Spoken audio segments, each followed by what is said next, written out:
I think some information has been put out there by the Trump administration people, and obviously that is concerning.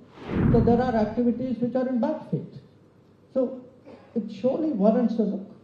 And if there is something to it, I think the country should know who are the people involved in the bad faith activities. Your security can be threatened without your leaving your house. Trump accepts that Modi is in it for India. Modi accepts that Trump is in it for America. Your security can be threatened without your leaving your house. Because the thought processes, the influences, the narratives, your morale, your sense of what is right and wrong is all influenced by your phone, what you read every day, the pictures you see. So coming back to your question, look, I think some information has been put out there by the Trump administration people, and obviously that is concerning. It would suggest that there are activities which has a certain objective out here to push a narrative or a viewpoint. I think as a government we are looking into it because such organizations have an obligation to report. And my sense is the facts will come out. Now I read saying so and so dealt with USAID or so and so. Look, it's not a question of did you deal with USAID or not. USAID was allowed, has been here historically. But USAID was allowed here in good faith, to do good faith activities. Now suggestions are being made out of America that there are activities which are in bad faith. So it surely warrants a look.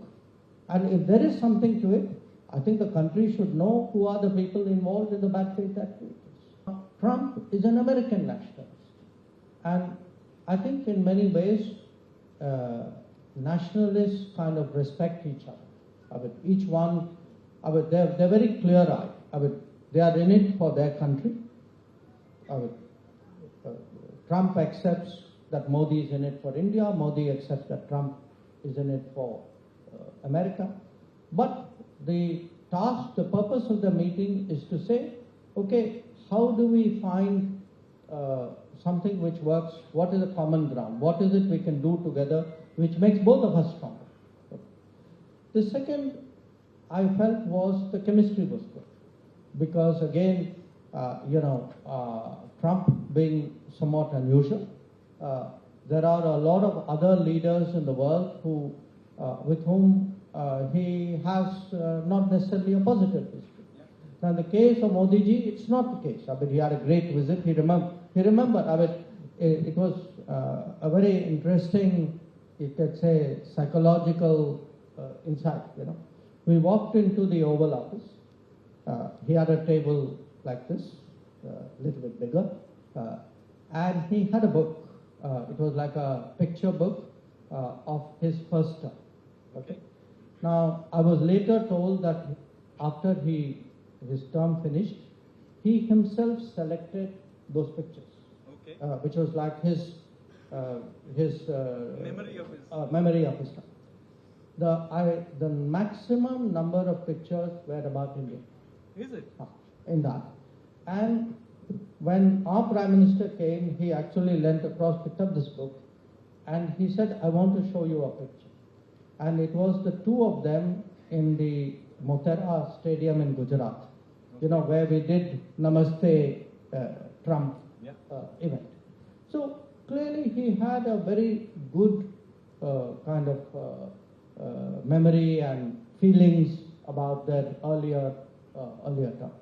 Now, this meeting, of course, some of it was about that period, but a lot of it was about, okay, what do we do? How do we go forward? President Trump appears to have a vision of what America's interests are, what he wants from the world, what he wants from the relationship with us. We have the same.